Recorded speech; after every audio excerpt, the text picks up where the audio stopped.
Welcome back, everybody, to Neutrality Studies. Today with the Irish writer and editor Finian Cunningham, who's also the author of the wonderful book Killing Democracy: Western Imperialism's Legacy of Regime Change and Media Manipulation. Finian, welcome. Thanks, Pascal. Great to be on your show.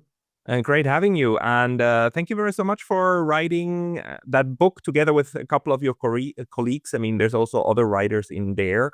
And you really put together quite a strong case to basically pick up the West when it says we are here to defend democracy, and all the times when they did the exact opposite. What was your motivation for writing this book, and in doing so, what's your most important insight?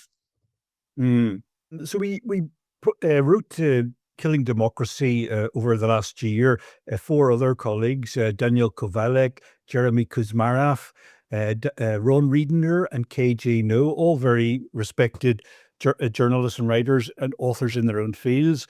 So we wanted to look at the whole history of covert regime change operations after the Second World War, after the establishment of the UN Charter that completely prohibited explicitly any kind of violation in the sovereign affairs of foreign countries. And the signatories to the UN Charter were all signed up to it. It was quite a big, explicit public commitment to these principles. But very quickly, the Western powers of necessity had to then innovate as a stealth form of violating the UN Charter. I mean, these powers were imperialist powers. They just didn't stop being imperialists just because they'd signed up to a very noble document and proclaimed democracy and international law. So they, by necessity, had to innovate a covert way of continuing business, stealth imperialism, and that then innovated the whole, inaugurated the whole era then of covert operations to attain their imperialist objectives of controlling other countries.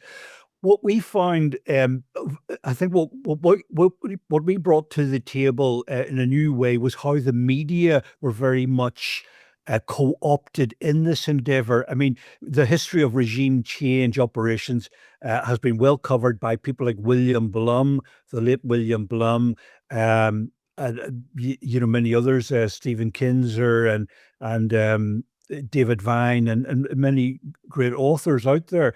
What we wanted to look at in particular, Pascal, was the role of the media in this enterprise, that the media was crucial to conducting this new policy of regime change operation. And in the first few years after the CIA was set up in 1947, their first priority, as we call it, the priority covert operation, was to gain a systematic control of the media within the United States and in Europe that would then facilitate all these other covert operations of regime change. So the media control is absolutely fundamental, absolutely vital to this whole endeavor of regime change operations.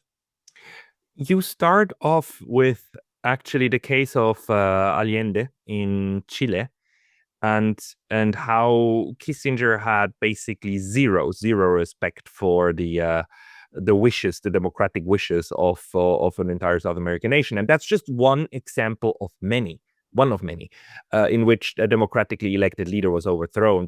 The first one probably of the modern CIA, where kind of the MI6 handed over to the CIA, was of course Iran in '53.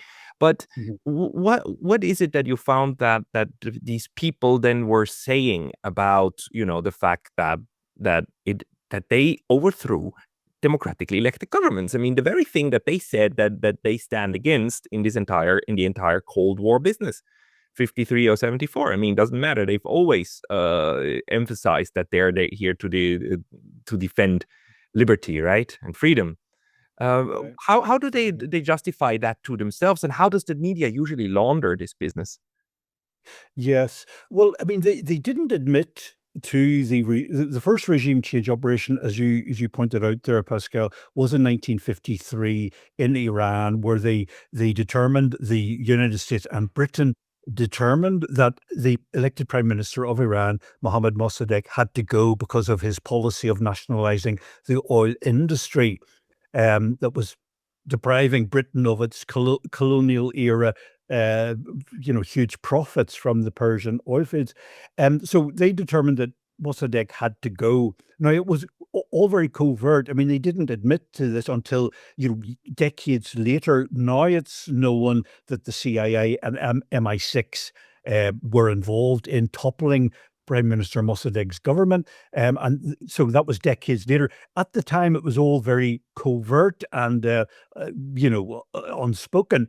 Um, but in order to justify kind of like involvement in Iran to destabilize the government, the media played a very significant, a vital role in enabling that policy. So, the CIA and the British infiltrated Iran with millions of dollars, huge amounts of money at that time in 1952, 53, leading up to the coup, and, kind of inciting various, actors in the country to go on the rampage to destabilize the social order. I mean, as we're seeing 73 years later with the disturbances at the beginning of this year, the exact same formula, instigating, agents and various proxies to cause social mayhem in the country. You mean what happened in January in Iran, right? When there was Yes. mass protests and the West supported that by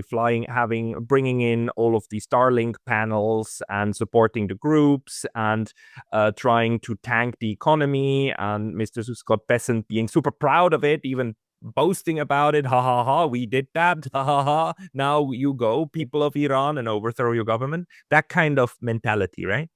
And Mossad and the CIA openly, and Trump even said there a few weeks ago that they had uh, infiltrated weapons into Iran to arm these various groups.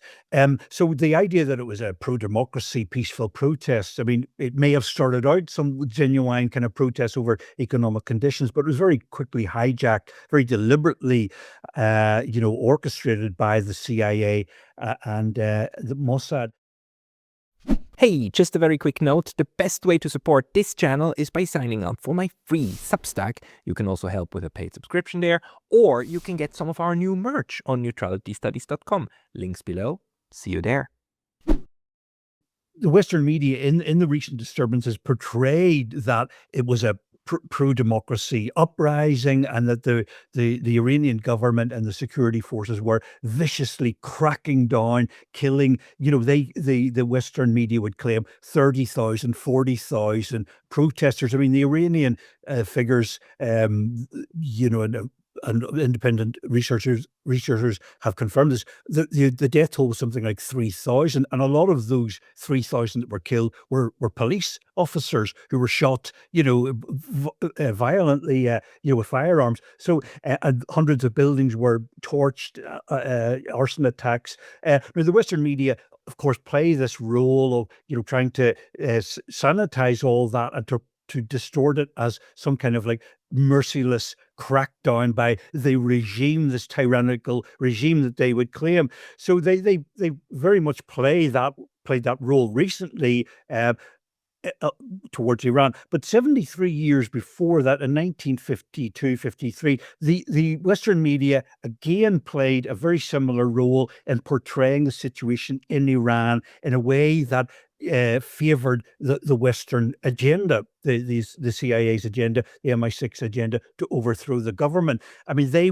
portrayed the Mossadegh government as just losing control, that he was a kind of a bit of a lunatic, that he was crazy, he was deranged, he was unstable, that he was kind of losing control of the society. Then they kind of also portrayed that this was allowing Iran to maybe become kind of vulnerable to the Soviet Union's infiltration or to take over Iran, which wasn't true at all. But so the media played this very crucial role in setting up the kind of context that would enable then all sorts of covert uh, in, violation or infiltration of the Iranian society. And the two incidents in 53 and earlier this year, 26, very similar, exactly the same modus operandi of the media portraying events to suit the policy of regime change. I'll have to say, Pascal, I mean, one very telling thing, if you look back on the media coverage of Iran in 51, 52, the American media actually at that time were quite favorable towards Mossadegh. I mean, he was seen as and reported as a nationalist who had a legitimate claim to nationalize the oil industry. And there was a kind of when he came to the United Nations in the September 51, the American media were actually quite favorable towards Mossadegh and what his cause was all about. And they were quite contemptuous of the British, the old colonial power and what their agenda was. Now, when Eisenhower became the president in late 52, he was elected 52. Going into 53 would be his first year in office. Churchill, who was the prime minister in Britain at the time, very, very cleverly, used all sorts of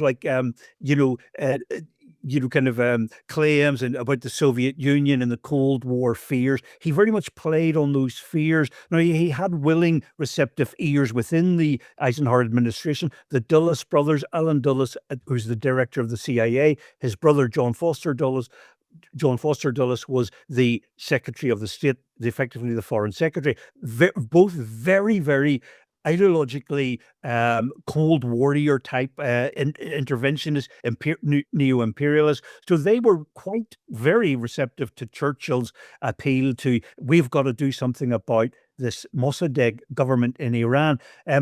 But at that time, Pascal, and this is really significant, the United States media flipped like a switch from their favorable coverage of Mossadegh in 51, 52. Then when the Eisenhower administration decided, right, we will go into a regime change operation with our British colleagues, then the media from then on immediately started to smear Mossadegh and make all sorts of outlandish claims about his government. Now, so that alone would tell you that there's a very systematic control and institutionalized control of the media, in that it could be the whole media, from the New York Times to Newsweek to all Time Life magazine, all the newspapers, all the media in the United States overnight changed their position towards Mossadegh and became very hostile, and that is indicative of institutionalized control. How do you think that happened? Because Chomsky and Herman's manufacturing consent didn't come out for another 25 or so years, right? I mean, that he did his analysis back in the 70s and then the 80s about about how the system then selects those who are most obedient and those who go along with narratives and so on and so forth. But the media environment in the 1950s in the United States is something that I generally don't know about. I mean, did you find proof that there was systematic influence campaigns by the government in the different newspapers and outlets and so on to report what should be reported? Very much so, Pascal. I mean, we covered this in I think it's chapter 7. The priority covert operation was to gain control of the US European media after the CIA was formed in 1947. You had people like Frank Wisner, who was an aide to Alan Dulles, the director. Frank Wisner was a lot of these guys were all hands from the Second World War working for military intelligence. They had studied Nazi propaganda, the propaganda techniques.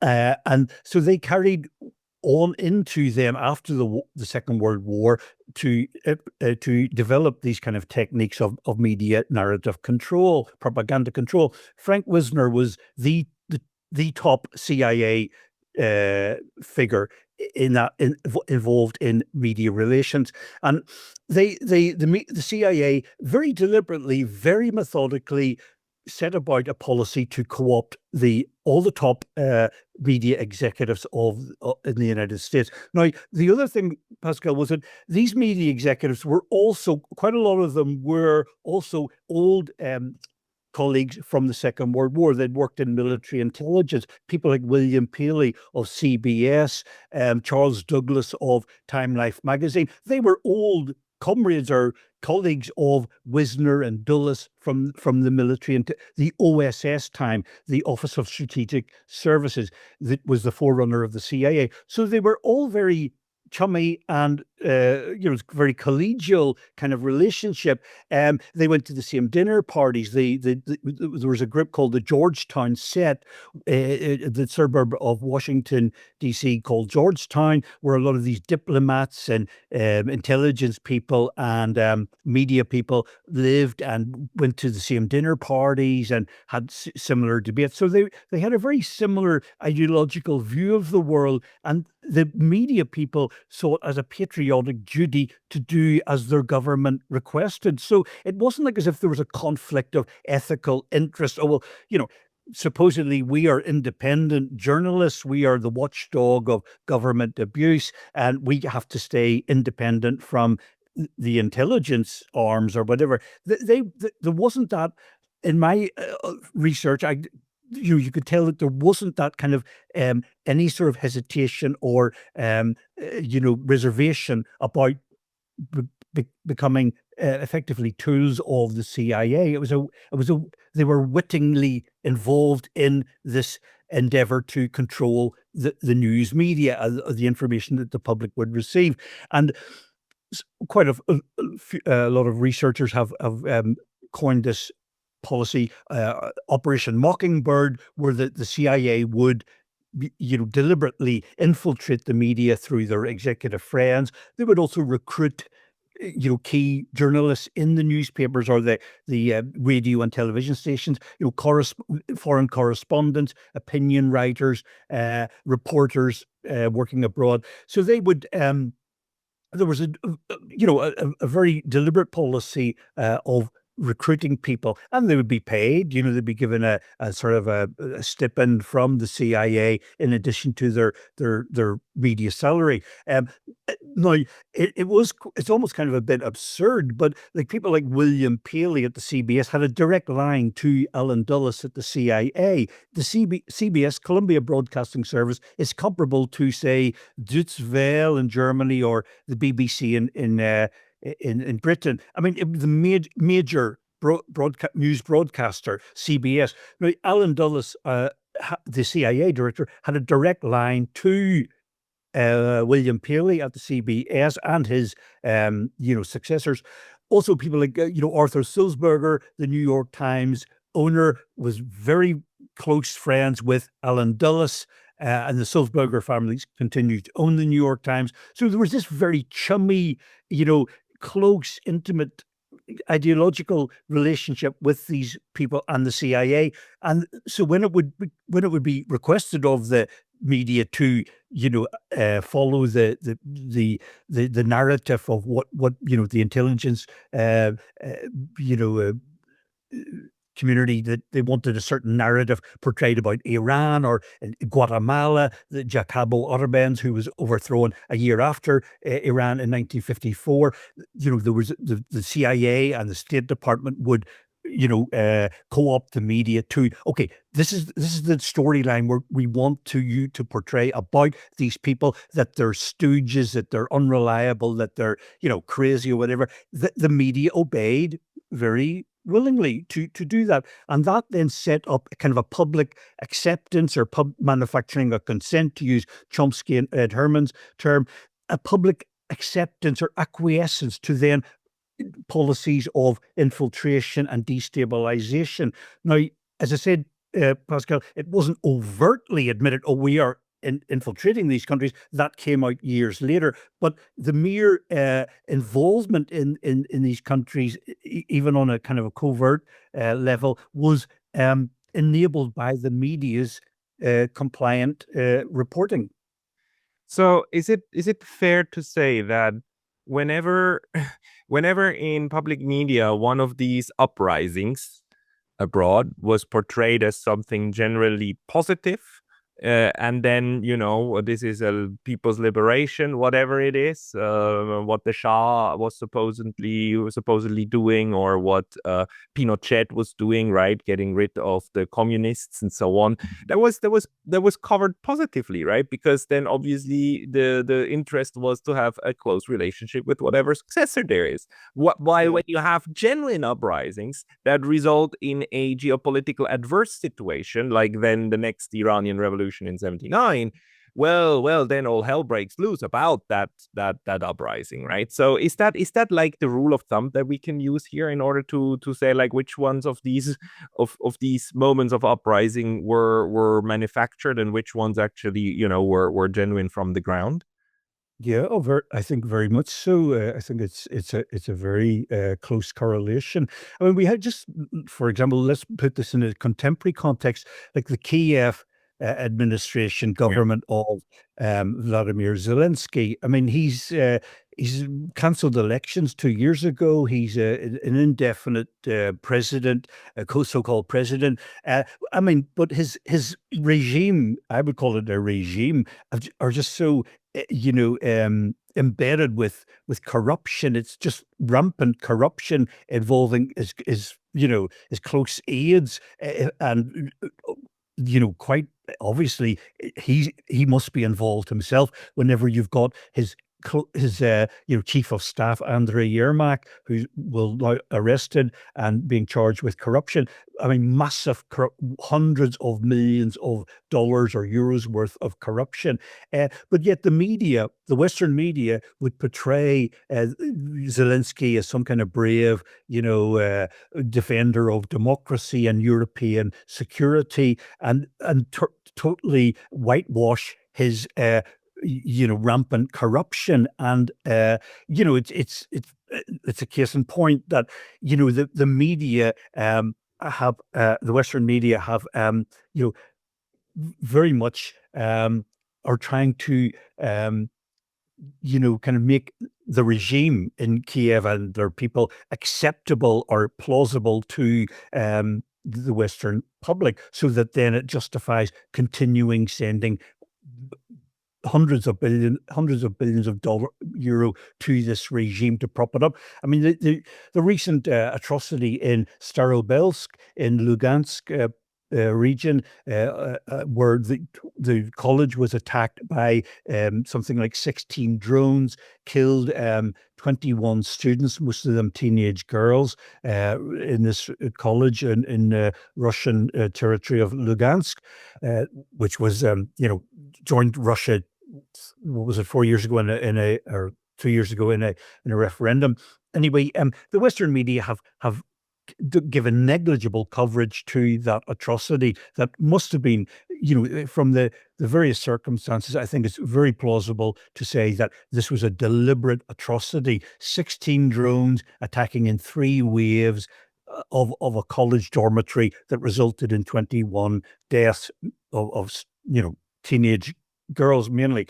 Now, the Western media have given zero coverage to that. In fact, any little bit of coverage they did give to it was to portray or to emphasize the Kiev, the Ukrainian side's claim that, oh, we weren't targeting a college, we were targeting Russian military centers, which there's no evidence for whatsoever. So the media, again, play this vital role in sanitizing the crimes of the clients, the regimes that the West wants, and then conversely, blowing up alleged crimes of enemies, or that. So the media plays this role all the time. It's just fascinating that it works all the time. I mean, the the Western narrative of Mr. Zelensky claimed, of course, that that school was actually an educational facility for drone pilots, right? The people who then learn how to fly drones, first-person view drones into Ukraine, and then you just wonder, like when you then read that this happened in Lugansk, which is basically at this point still a frontline area, right, of where the war is. How dumb would the Russians have to be in order to put an educational facility for drone pilots right within like easiest range of the Ukrainians to hit? It's just the level of stupidity also that's then involved in these narratives is quite striking to me. However, they still work. They worked back in the days and they keep working now. Whereas when we compare it with the way that Soviet propaganda worked, I mean, the one thing about it is that a large part of the population, probably 80-90%, understood that it's propaganda. They understood that this is the party line and reality probably looks different. But in the West, the success really is that you are completely able to portray the propaganda as reality, and a good part of the population just swallows it whole. Mm-hmm. Yeah, it's really astounding, Pascal, and very sinister. This kind of control of public perception and mind control, brainwashing, and the Western system is very sophisticated in that it has got the illusion of free choice or independence. I mean, they have done a very good job at developing a brainwashing system, a propaganda system that doesn't appear to be a propaganda system. You have to kind of like go into very close detail to kind of uncover it. It's a very deceptive kind of system. But I think despite that sophistry, I think there is a growing awareness among the Western public of the failure of all the media is a propaganda system, and thanks to the emergence of what I would call, or what other people would call, the alternative media out there. I mean, like your own channel is a perfect example. I mean, you've got a massive following, something like 500,000 subscribers. So many other people, 300,000, but we have the mid translation too, and Glenn Deason has 500,000, and we are growing. So yeah, there's a plethora of great sources of alternative sources of information, critical sources of information. Glenn Deason, yourself, Judge Napolitano in the US, Rachel Blevins has a great show. A friend of mine, a friend of yours, Stas Krapivnik, is putting out a great podcast every day almost. So there is this growing awareness, and that's only a fraction of the myriad of independent, critical media sources out there, and that's a huge development, a significant development in recent years that is informing the Western public in a proper way, and that is enabling a more critical, perspective on the propaganda system. I think for decades, the Western media enjoyed a total monopoly of the narrative. There was a kind of an inherent, public, assumption that, well, whatever the BBC or the New York Times says is the gospel truth. That's all changed now, and the subscriber numbers would reflect that. I mean, the so-called traditional Western media, the establishment Western media, the propaganda system is losing, hemorrhaging numbers in terms of people who read or listen to it on a regular basis, and that reflects a complete collapse in their authority, in their legitimacy, their their perceived integrity. And meanwhile, you've got this, exciting, significant development of burgeoning independent critical media like your own channel. So I think that is a significant, that's a sea change. Now, it's not enough. There's still this propaganda control that's out there that's very toxic and sinister in its impact on public perception. That there is still a lot of control in the Western so-called establishment. We still have got a lot of control. That's to be admitted or recognized. But I think it's not as vast as it was. It's they're losing their ability to control the narrative.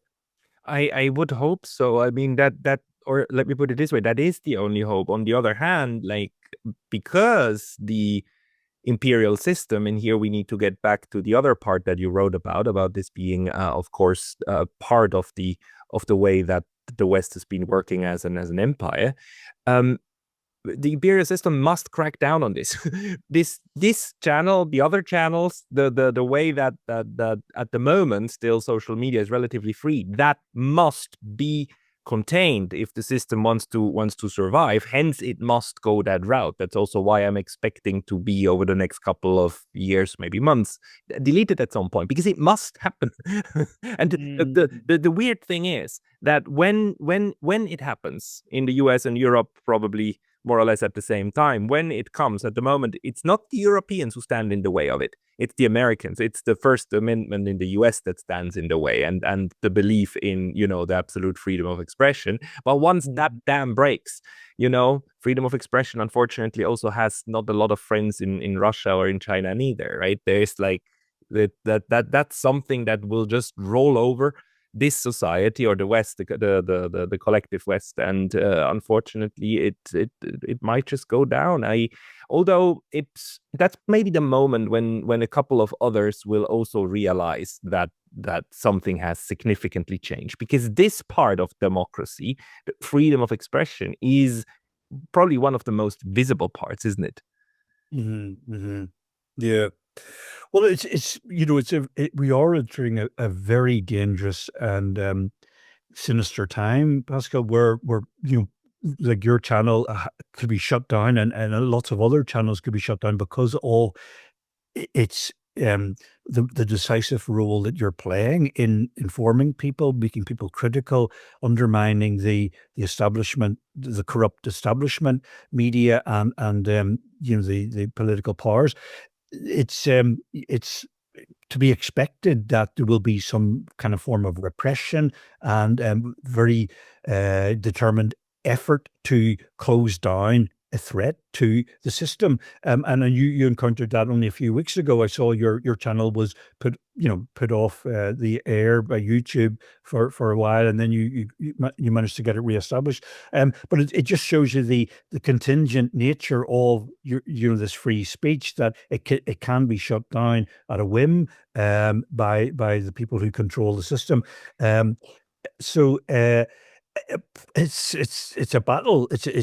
We're in a very dangerous battle. I also think, Pascal, that it's not just about media and expression and free information. I mean, that is a vital part of it, but I think also, I mean, it's to do with the class system. I mean, workers are being totally pulverized in their conditions. I mean, it's either in the US, the auto workers are on wages that are much less than what they were earning 15 years ago. I mean, there isn't a class war going on here to kind of oppress workers and to kind of then siphon off our public money, our taxes, to shore up regimes like the neo-Nazi regime in Kiev and the Israeli regime and what have you. So there's a class war going on at home and also expressed abroad.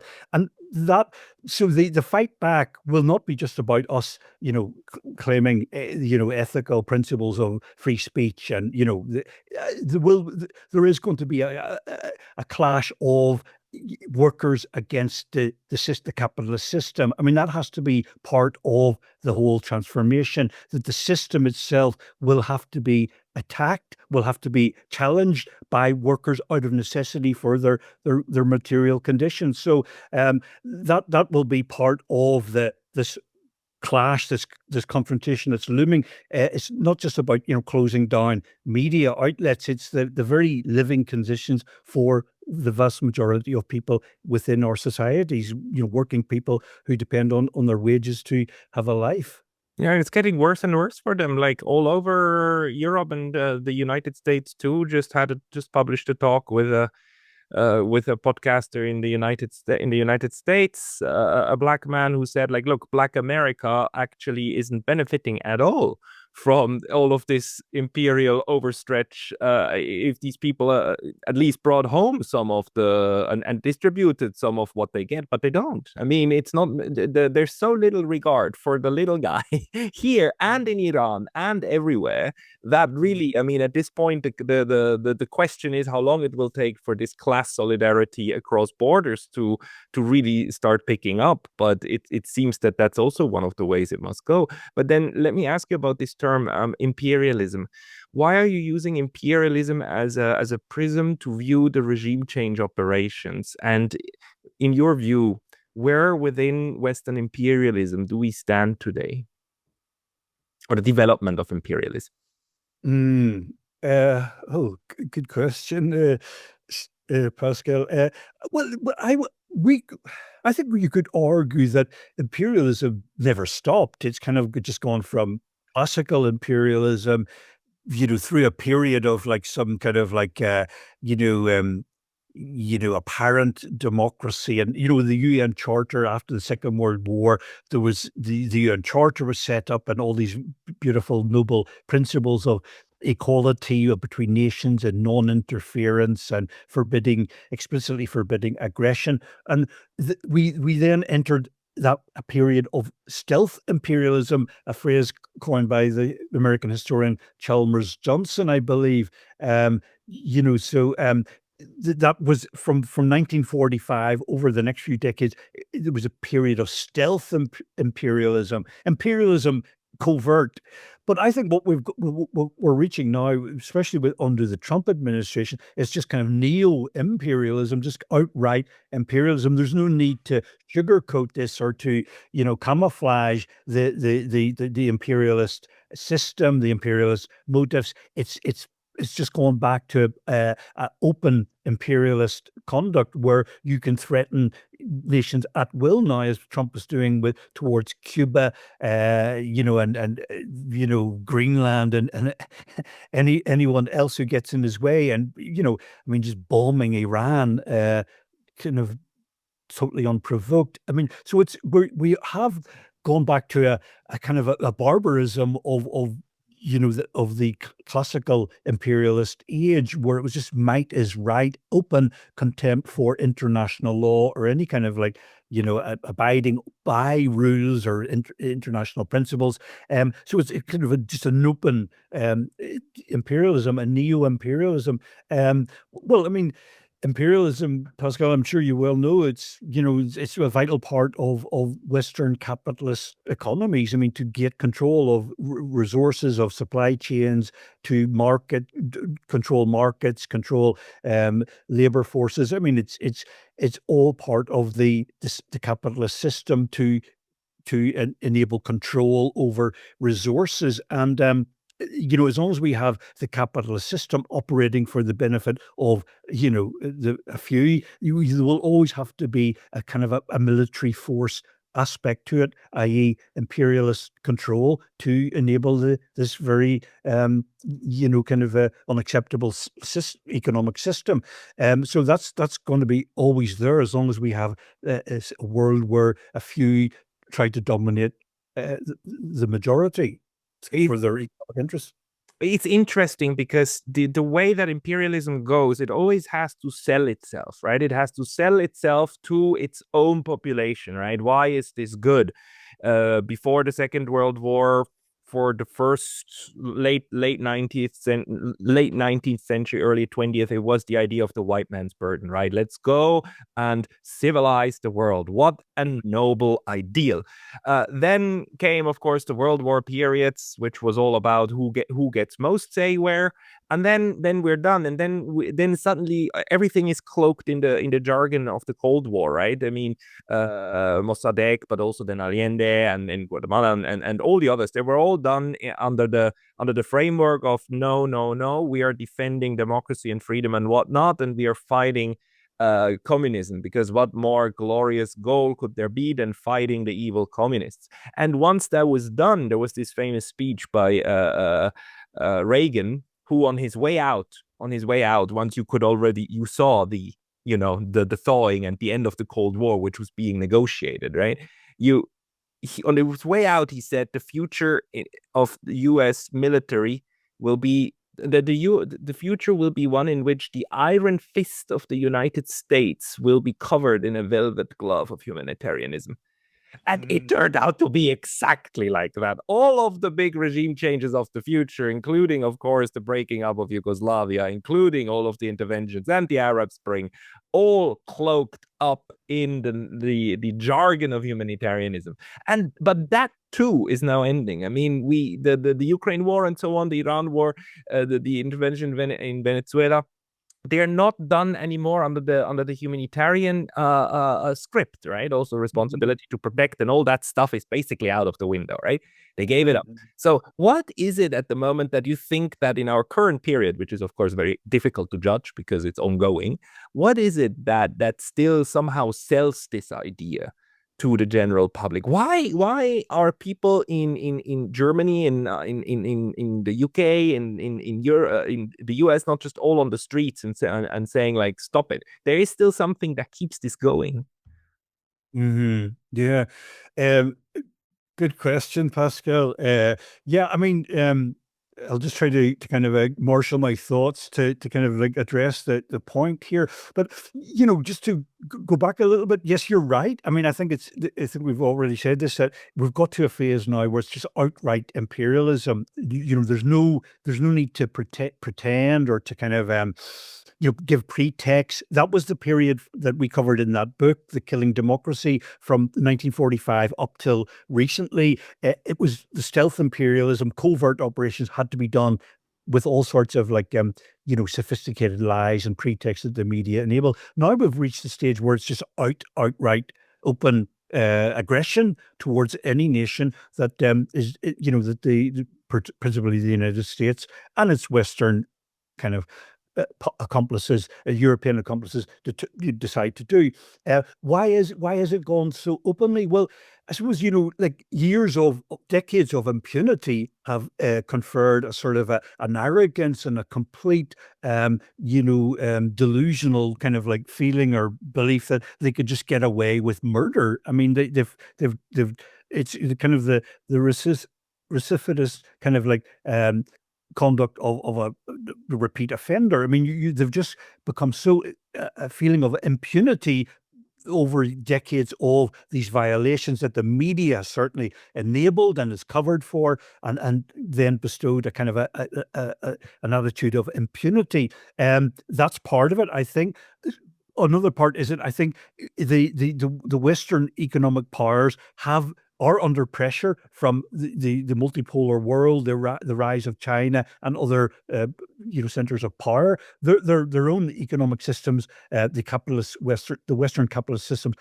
I think the objectively you can kind of conclude that they are failing. The vast debt levels of these countries, the vast inequality, the systems are failing to kind of like provide any sort of like decent kind of social conditions for their populations. And in that situation, I think there's then a desperation to try to preserve some sort of hegemonic dominance in the world. And so the thing that they've still got some strength of is their military force, the United States in particular. And I think it's just a kind of a case of out of desperation to shore up, to try to reverse the decline in their power. They are just using military force in a desperate way to try to just reshape the world that they want to through brute force, and that therefore we're in a situation where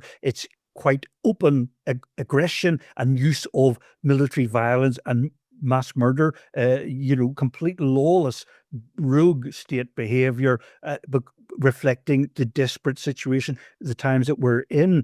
Um, I think that's how I would put it.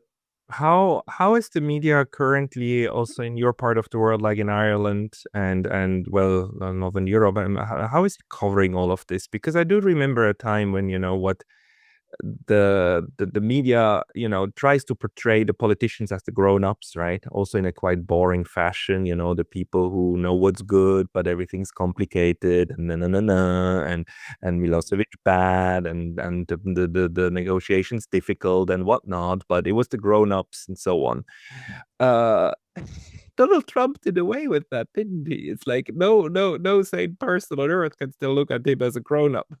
Um, how do you think this is changing the perception of politics, the way that the current Western leadership is behaving? Trump's behavior, in other words. Trump's behavior, but also what we see from Europe, like Ursula von der Leyen, Callas, and there's a lot of dumb things coming out. I mean, the former German foreign minister Annalena Baerbock. I mean, she was a national disgrace of all the stupid things she said, and there's so many of these now in these elite circles. I mean, it's really. I mean, they're rotting from the inside as well, right? Their whole Mhm. the whole Yeah. imperial um um what how should we call it, the human resources of the imperial system is like they don't have competent people anymore. I mean, that thing must Yeah. come down with this kind of leadership, unless it's some wicked plan to actually fool us all, and they're secretly brilliant, but somehow I doubt that. Yeah. Oh, I mean, yeah. See what you're getting at, Pascal. I mean, yes, the kind of the caliber of political leadership is just appalling across Europe. The United States. I mean, von der Leyen, Kaja Kallas. I mean, the so-called EU's top diplomat who recently came out with, this idea that, oh, well, to engage in diplomacy with Russia is a Kremlin trap. It's mind-boggling, just the kind of absolute degeneration of any sort of political leadership or quality of political thinking. I mean, when you think back on people like Gerhard Schroeder, the German chancellor, I mean, these people were, like giants compared with what we've got at the minute. How do you explain that phenomenal kind of decline in political standard? That's I don't know.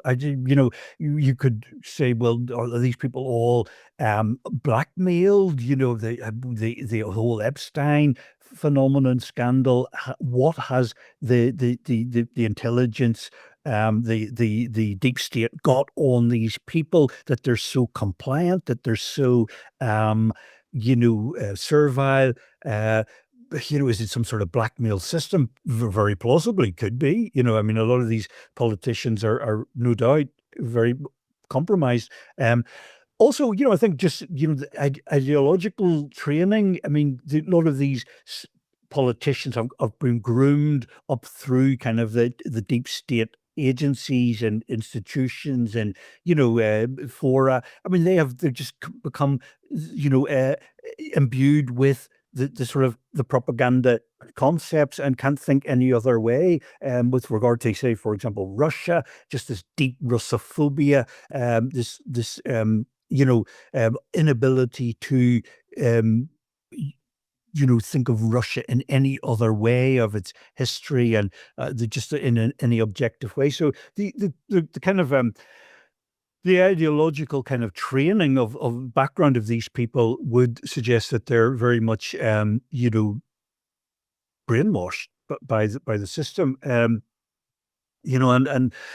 there does not seem to be any optimistic kind of alternative politicians within the kind of political system that are coming forward with any kind of critical independence, as far as I can tell. As the media, the establishment media, Pascal, across Europe, in Ireland in particular, is just deplorable. It's absolutely deplorable. I mean, just they are completely non-independent. I mean, the Irish media would just regurgitate what they get from the New York Times or the CNN or the BBC. The Irish official media, state media, completely propagandized with regard to Ukraine, with regard to Iran. I mean, their coverage of the protests in Iran, the Irish media that is, over the protests in Iran was the narrative that the Iranian regime, as they would call it, had carried out mass repression, vicious mass murder, killing 30,000 protesters without any kind of verification of that. But that's just repeating the the narrative from the New York Times. So there's a system, I think, in the media of just derivative. So the top outlets like New York Times and the BBC, the Guardian, and they would kind of like lead off with the narrative, and that's how our book goes into that. How the CIA and MI6 and these people very much concentrated on the key players in the media, those media outlets that would then form the storyline, the narrative for all the other lower down media in the food chain. And you can see that with the Irish media. They will just take what the New York Times, what CNN, what Washington Post, what the BBC is saying, and they'll just regurgitate it with an Irish accent. But it's pathetic in the level of conformity with the propaganda. And so with the result, like the Irish media coverage very much, repeating the American propaganda with regard to the Iran, and then the Irish government then sanctioned the Iranian embassy here in Dublin. Made the Iranian ambassador persona non grata. I mean, it's pathetic. It's just pathetic. But the hopeful thing is, Pascal, that a lot of people, as far as I can tell, ordinary citizens, civilians, would see that and are cognizant of this pathetic Irish media, conformity with the propaganda system. People are aware, in significant numbers, that the media is a system of lies, of distortion, and is pathetic, and would have contempt for the Irish state media and papers like the Irish Times, which is the so-called paper of record in Ireland, comparable to the New York Times in the United States or the London Times in the UK. But the Irish Times is just a clone of just an echo chamber for the propaganda that's coming out of the US or Britain. So absolutely, no credibility whatsoever, even though they've got the aura of, the Irish Times. And I actually used to write for them years back, but I would never contemplate writing an article for them now, because they would, it would be so inconceivable that I could even, not that I would be even interested in writing for them, because I've just got so little respect for them. But there would be no way that they would be open to a perspective that I would have. And that's why we've got the growth of alternative independent media. Yeah, no, this is definitely something. Like also the siloing in. The question to me really is, and I can't answer it, is how big the bubble is that we are in.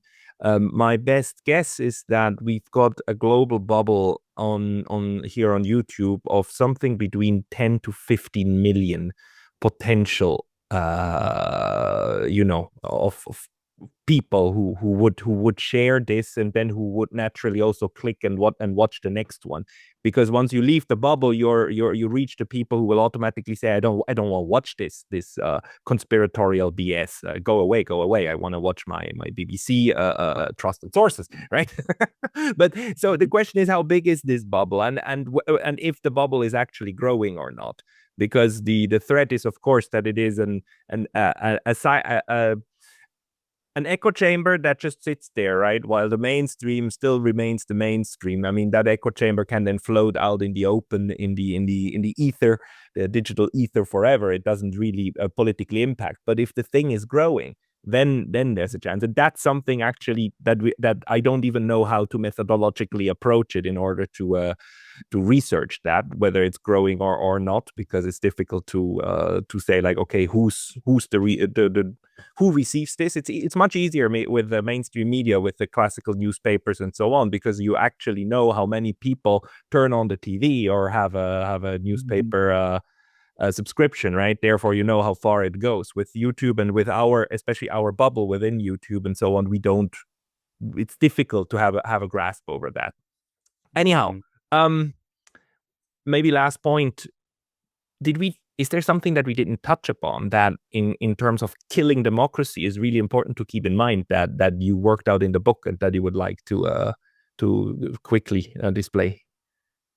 I think we've covered everything, Pascal. Thanks very much for having me on. I hope I've made some points that were, of interest to people, to your listeners. Yeah, I mean, it's somebody did, while on a book tour recently, somebody did make a good point. He said, how can you kill something that doesn't exist? Meaning that was there ever a democracy? And it's a fair point. I mean, it does, make actually, that's what the book tries to convey, is that, that the imperialist era that was existing for centuries, it supposedly went into evolved into some sort of, democratic kind of arrangement internationally. And it was a happy ending, but it was really just a kind of a transitory period of going from open imperialism through to stealth imperialism, which is now going back to the sort of an open form of it. So killing democracy, it's kind of like debatable. Well, how can you kill something that didn't exist? Maybe I should have, the more accurate way would be killing the illusion of democracy might be a more accurate way of putting it. But I mean, there was democratic forms. Okay, there was forms of democracy, democratic forms that are inarguable, that existed. But I think we're just still dealing with the monster of imperialism. That's that's what the big challenge is facing the world, is the how to to somehow defeat and abolish this imperialist system that's causing mayhem around the world. Yeah, no, and how to shine a spotlight on it, and I think you're doing a brilliant job by actually writing about it. And I wouldn't be completely denialist about democracy. I mean, there are objective differences between the way that the political system of North Korea, of Russia, of Switzerland, and Ireland work. They work differently. They have different ways in which the interaction with the different parts work, and we need some way of talking about that. And I think the word democracy can describe one side of the spectrum in all of its imperfections, and of course also the fact that democracy, a lot of people think it's about the voting, but just as big a part is, of course, the division of powers, right? To make sure that power is not too centralized. But anyhow, people who want to follow your work, they should of course go and buy your book, Killing Democracy: Western Imperialism's Legacy of Regime Change and Media Manipulation. And you also regularly still write on several online outlets, right? Where can people find your work? Well, I work for, I still continue to write for Strategic Culture Foundation. It's based in Russia. But if you're living in the EU, you will not be able to access it because the EU has censored all sorts of, all Russian-based media. You have to use a proxy server to get around that. So, on the point of, are we living in, you know, and the countries of free speech and respect for free information. That's a case in point of that we are not. The EU, you cannot. If I send you, Pascal, if you're back in Germany and I send you a link to an article on Strategic Culture Foundation or RT or Sputnik or any other Mhm. Russian this media, you will not be able to read that. You will click on that and you'll receive a message that not able to access, and Yeah. so information is cut off. But anyway, that's I was working for RT and Sputnik, but with EU sanctions after the Ukraine conflict blew up in 2022, EU sanctions stopped that work because I couldn't Yeah. do work and get any sort of payment for it. So that my livelihood has been restricted through EU censorship. But I continue to research and work. No, it's quite pathetic. The good news is, if you're living in Switzerland, you can still access this. And I'm living, of course, in Japan, and I accessed strategic culture this morning. So in Japan, it also still works. There are certain pockets of the West that have a little bit more still self-respect for about professing what they preach. But for anybody else, use a VPN and go to strategic culture and find Finian Cunningham. Finian, thank you so much for your time today. Pascal, thank you.